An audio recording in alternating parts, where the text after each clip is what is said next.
Et salut YouTube. Donc je me présente, je m'appelle Caroline. Alors aujourd'hui, je fais une chaîne YouTube parce que j'avais envie de faire de la prévention face au cancer. Mais faut savoir que je suis atteinte d'un cancer du côlon euh, qui a touché les poumons, le péritoine, les ovaires et le foie. Donc aujourd'hui, je vais vous raconter un petit peu mon histoire et dans les prochaines vidéos, eh bien, je pense que on parlera chimio, on parlera médicaments, on parlera aussi naturopathie parce que je pense que c'est important dans ces cas-là peut-être d'envisager d'autres moyens pour aider le corps. Donc j'ai été diagnostiquée en 2018. Je venais de finir mes études d'aide-soignante, j'étais embauchée, enfin j'allais être embauchée et je suis tombée malade. Alors ce qui s'est passé en premier lieu, c'est que euh, on était à un repas de famille, c'était la veille de Noël, et puis d'un coup, pendant le repas, en fait, j'ai senti quelque chose qui se bouchait au niveau côté gauche. Et il y avait quand même une certaine douleur. Je n'y ai pas trop prêté attention sur le coup parce qu'en fait, je me suis dit, ouais, bah, j'ai peut-être un peu trop mangé et puis j'ai le foie qui est un peu fatigué, etc. Sachant que le foie, en fait, il est à droite. Et puis la douleur est passée, donc j'ai laissé un peu de côté et tout. Sauf que dans la semaine, en fait, j'ai commencé à me sentir pas bien, à ne plus arriver plus en fait à digérer la nourriture. Puis c'est venu le tour de l'eau. Je vomissais si vous préférez pour que ça soit en fait plus simple. Et je suis allée voir une première fois mon généraliste. Je lui ai dit bah voilà j'ai ça. En plus j'ai mal sur le côté. J'ai une sensation de pesanteur. Quand je suis debout, c'est pas très agréable, etc. Il me dit bah écoutez, c'est peut-être une inflammation du sigmoïde. Je vais vous mettre sous antibiotiques, je vous donne des antidouleurs et vous pouvez retourner chez vous. Je retourne chez moi, je prends les antibiotiques, sauf que pendant le week-end, j'ai chopé de la fièvre. Et toujours cette sensation un peu de pesanteur au niveau du flanc gauche. Et puis,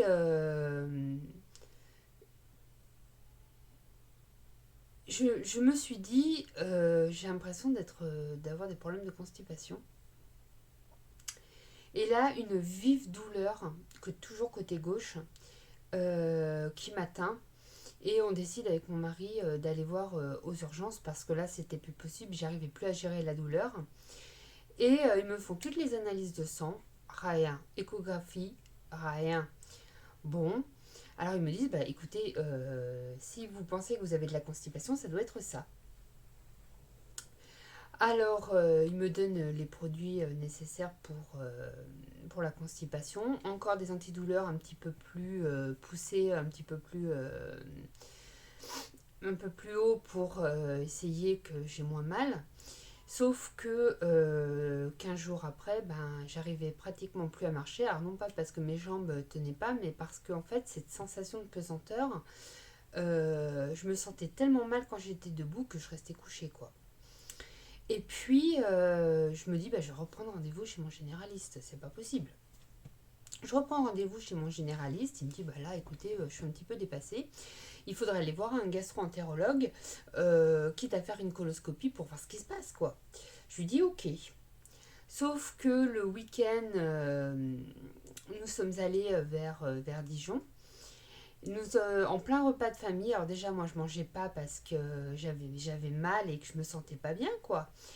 Et puis là, une vive douleur qui me reprend, mais un truc pas possible et tout.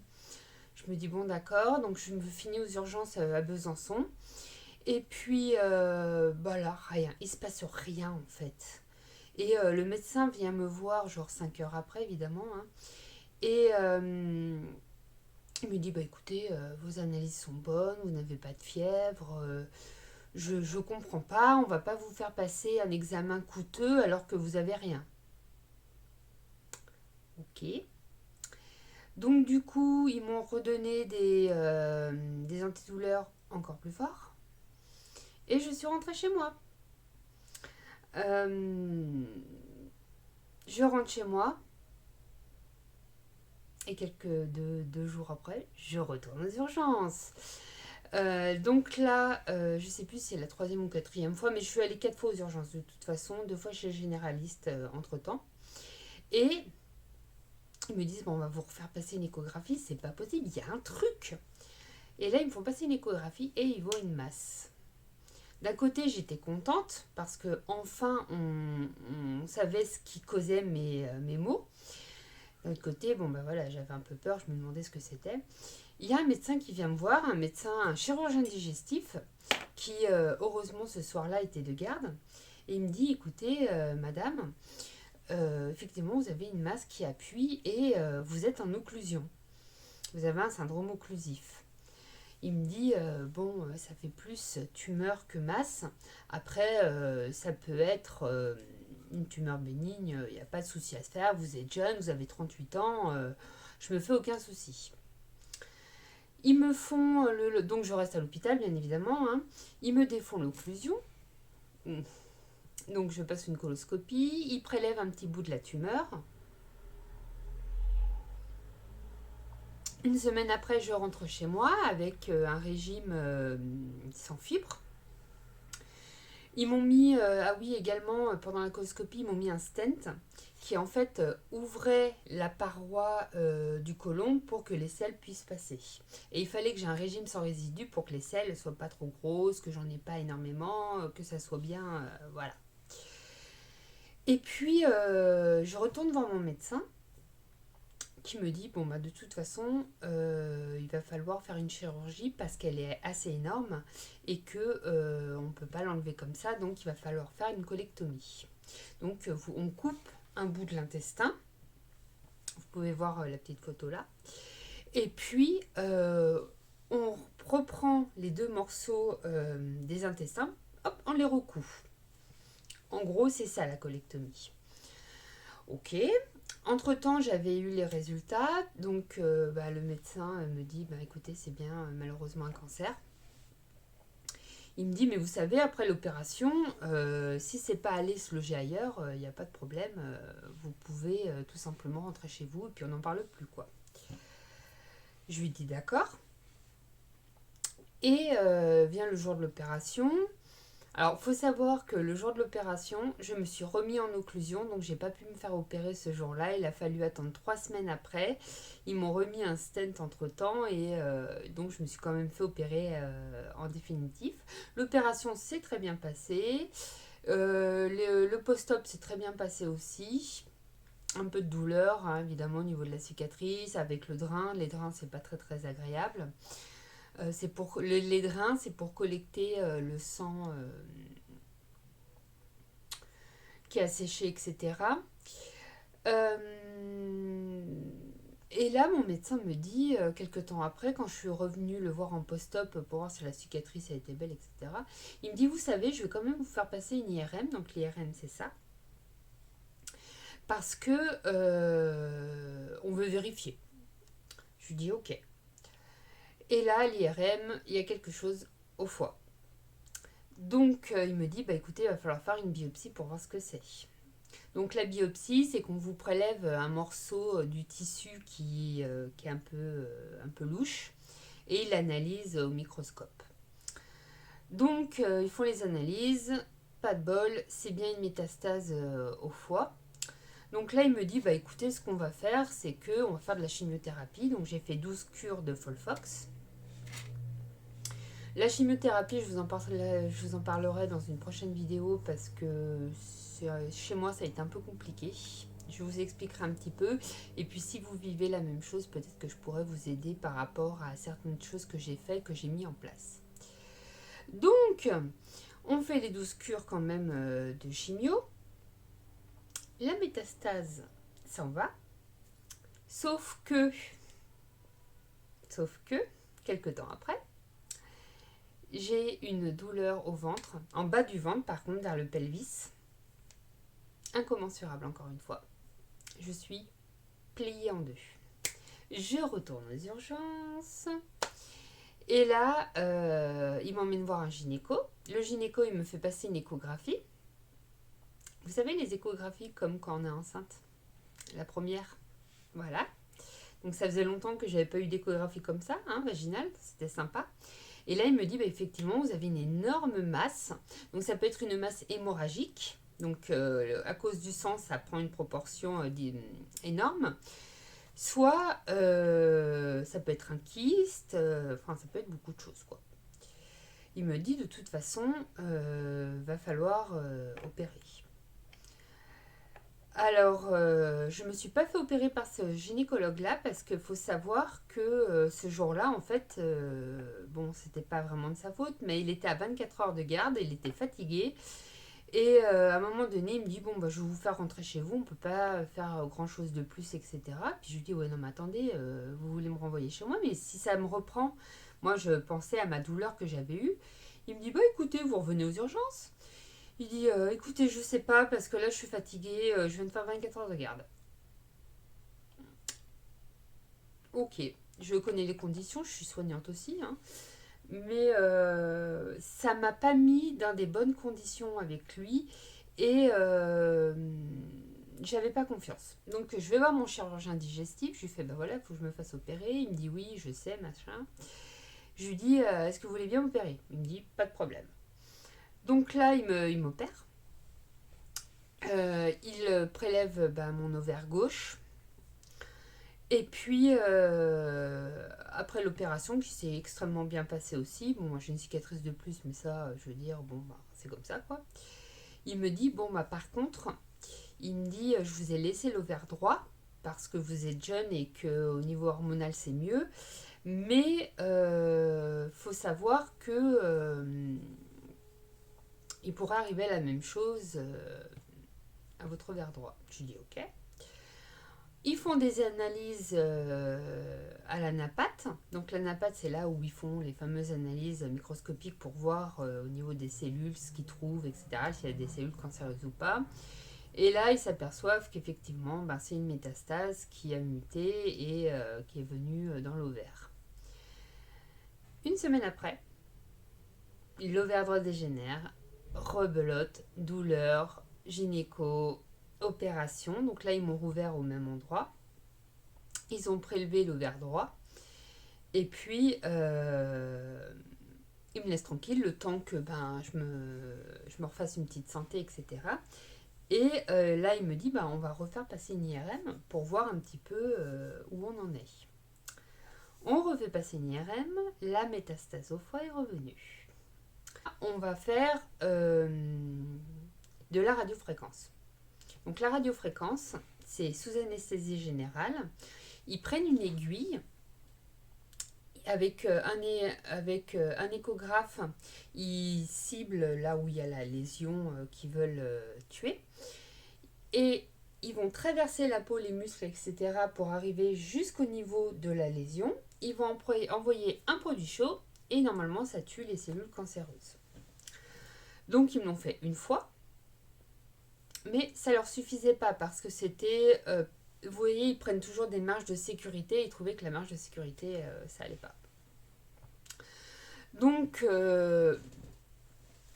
me disent, bon, ben, on va le refaire. Sachant que la radiofréquence, c'est un peu qui tout double. C'est soit ça vous fait mal, soit ça vous fait pas mal. C'est une grosse brûlure, en fait.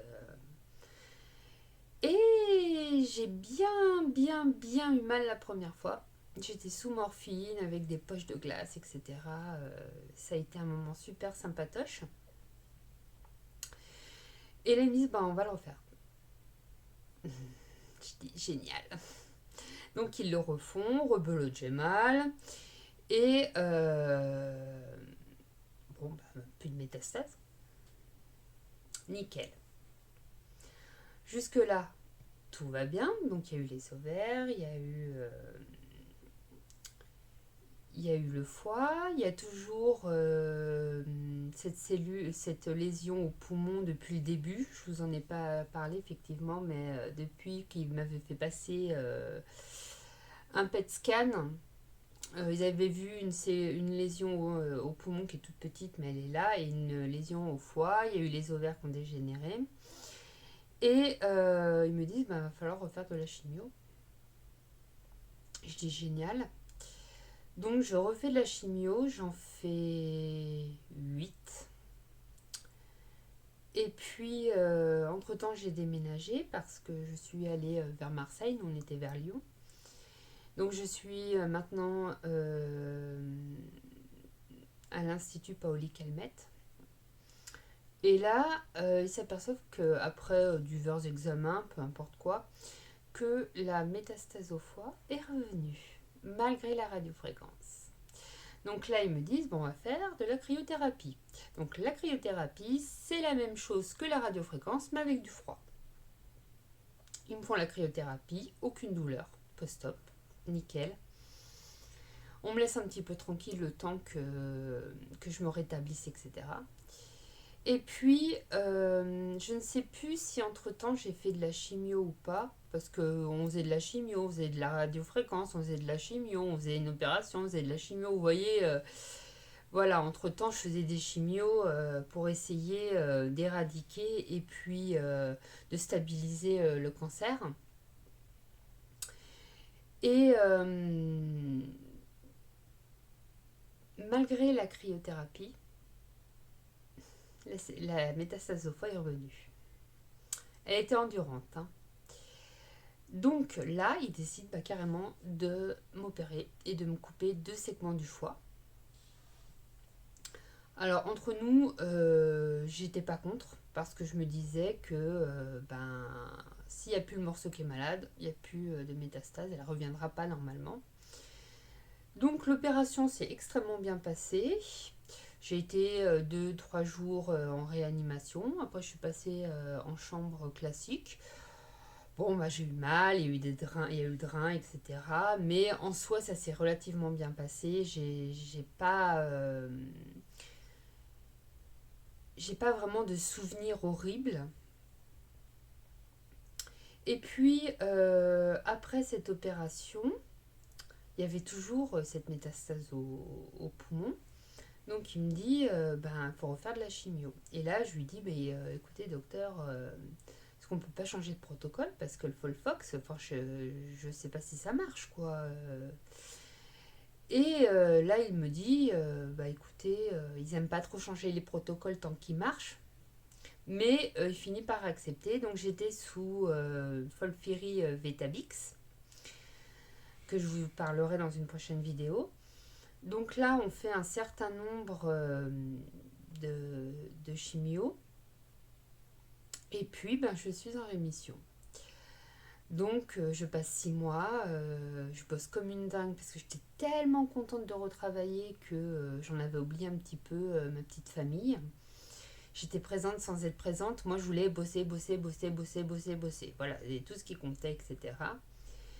Et voilà les 6 mois, parce que j'ai passé un PET scan au bout de 3 mois qui était toujours bon. Et au bout du 6e mois, je refais un PET scan. Et là, il y a des petites choses qui bougent.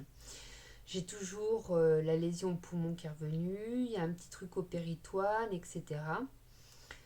Donc, il faut refaire de la chimio. Donc je repars sur Folfiri Vetivix. J'en fais un certain nombre, je sais plus exactement, je les compte pas franchement entre nous. Et depuis ce temps-là, écoutez, je suis sous chimio, donc la maladie est stable. Faut savoir que je n'ai fait que quelques chimios. À un moment donné, j'en ai fait 2 ou 3 seulement parce qu'en fait, il m'est arrivé une catastrophe, un truc extrêmement grave au niveau santé. J'ai failli mourir. Et donc, il m'a dit, écoutez, on va stopper les chimios, on va vous laisser tranquille pendant un petit moment et puis vous reviendrez vers nous plus tard. Le plus tard arrive et il me dit, il faut continuer les chimios, il n'y a pas le choix. Alors, je lui dis, ok, mais je lui fais, moi, docteur, j'en peux plus, je suis fatiguée, tout ça. Là, on en arrive déjà à 4 ans et demi de maladie et d'opération en chimio, etc. Et je lui dis, voilà, je me suis renseignée et il s'avère qu'il y a de la chimio médicamenteuse et que c'est tout à fait gérable pour ce que j'ai. Il me dit effectivement, et là je me mets à pleurer et je lui dis, mais je suis désolée docteur, mais je n'en peux plus, j'en ai marre. Ma vie n'est plus ce qu'elle était, je passe que d'hôpitaux en hôpitaux, de chimio en chimio, psychologiquement j'en peux plus. Il me dit, ne vous inquiétez pas, on va essayer la chimio à la maison. Donc là, ça fait quand même entre 4 et 6 mois que je fais la chimio à la maison, donc ça se passe pas trop mal, j'ai toujours des symptômes, mais ils sont moindres que ceux que la chimio en par intraveineuse, donc je prends des cachets. Donc pour finir cette vidéo, dernièrement j'ai passé un PET scan, donc il reste 3 foyers infectieux, donc poumon, c'était quoi? Poumon, péritoine et je ne sais plus l'autre. Ça m'a pas marqué, mais c'est stable.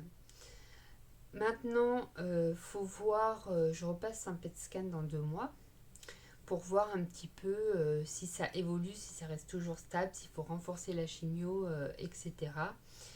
Mais sachez que dans toute cette période des 4 ans, il y a eu des hauts, des victoires, il y a eu des très très très très bas. Il y a eu des moments où j'ai voulu arrêter, des moments où j'ai voulu qu'on me laisse tranquille.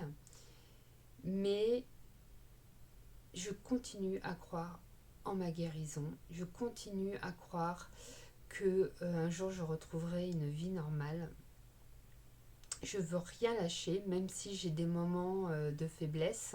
J'ai la chance d'avoir un mari qui me remonte.